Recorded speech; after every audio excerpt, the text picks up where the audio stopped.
प्रश्नोत्तर का 44वां भाग हम आज आरंभ करते हैं। एक जिज्ञासु साधक ने महर्षि रमण से यह सवाल किया, कर्म क्या है? महर्षि ने कहा, जब किसी कर्म का फल मिलना शुरू हो जाए तो वही प्रारब्ध कहलाता है। बीते हुए समय के वो कर्म जिनके फल अभी मिलने बाकी हैं, उन्हें संचित कर्म कहा जाता है। उदाहरण के लिए, जैसे कोई ग्रामीण अपने परिश्रम के बदले धान प्राप्त करता है, ठीक उसी तरह संचित कर्म भी कई प्रकार के होते हैं। उनमें से कुछ कर्म हल्के होते हैं, जैसे पानी में तैरते हुए धान के दाने, कुछ भारी जो डूब जाते हैं, कुछ अच्छे, कुछ मध्यम और कुछ नकारात्मक। ये सभी मिलकर हमारे जीवन की दिशा तय करते हैं। जब यही संचित कर्म अगले जन्म में फल देने लगते हैं तो उन्हें ही उस जीवन का प्रारब्ध कहा जाता है। फिर महर्षि से पूछा गया, क्या हमें कर्म करना चाहिए या नहीं? उन्होंने कहा, जब तक मैं कर रहा हूं का भाव है तब तक कर्म तुम्हें बांधते रहेंगे, लेकिन जब कर्ता भाव समाप्त हो जाता है तो वही कर्म स्वतः घटित होते हैं और फिर कोई बंधन नहीं रहता। कर्म करना या नहीं करना, इस उलझन में फंसने की जरूरत नहीं है। पहले स्वयं को पहचानो। जब तुम जान पाओगे कि मैं कौन हूं, तब यह सवाल ही खत्म हो जाएगा कि कर्म कौन कर रहा है। फिर सवाल उठा, यह कर्ता भाव आता कहां से है?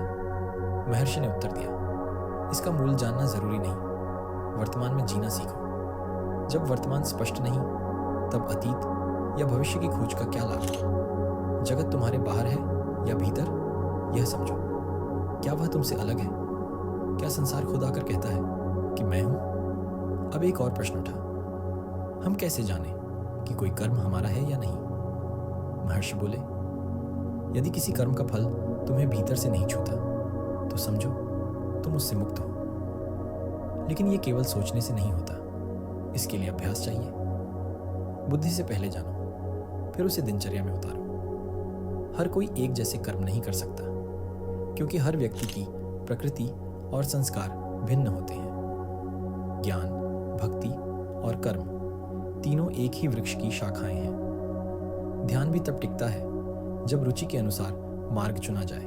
ध्यान की शुरुआत में मन को हृदय में टिकाना कठिन लगता है, इसी कारण साधन जरूरी होते हैं। श्रीमद् भगवद गीता में श्री कृष्ण अर्जुन से कहते हैं, मेरे और तुम्हारे जन्म नहीं हुए हैं। फिर वही कृष्ण कहते हैं कि उन्होंने आदित्य से पहले जन्म लिया था। इससे स्पष्ट होता है, हर व्यक्ति की ईश्वर संबंधी धारणा उसकी आत्मिक अवस्था के अनुसार होती है।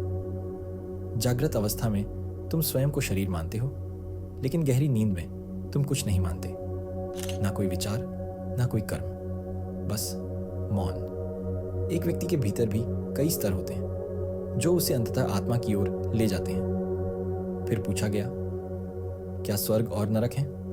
क्या वहां जाना होता है? महर्षि बोले, जैसे आकाश को देखकर लगता है कि कुछ है, वैसे ही ये अनुभव है। सत्य क्या है, सपना या जागृति, यह अनुभव पर आधारित है। हम कैसे क्रोध आदि से बचें? महर्षि ने कहा, बस संकल्पों का त्याग करो, बाकी किसी त्याग की जरूरत नहीं। कुछ भी देखने से पहले तुम्हारा होना आवश्यक है। यह आत्मस्मरण ही गीता का सार है। कृष्ण कहते हैं, जब तक तुम युद्ध से मना करते रहोगे तब तक कर्ता भाव रहेगा। कर्म से बच नहीं सकते, लेकिन कर्म में रहते हुए कर्ता भाव से मुक्त होना ही वीरता है।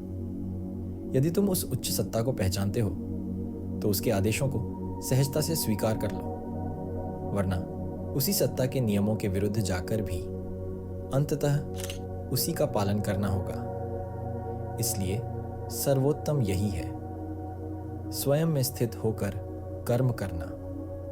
फिर कोई संशय नहीं रहेगा, न कोई बंधन।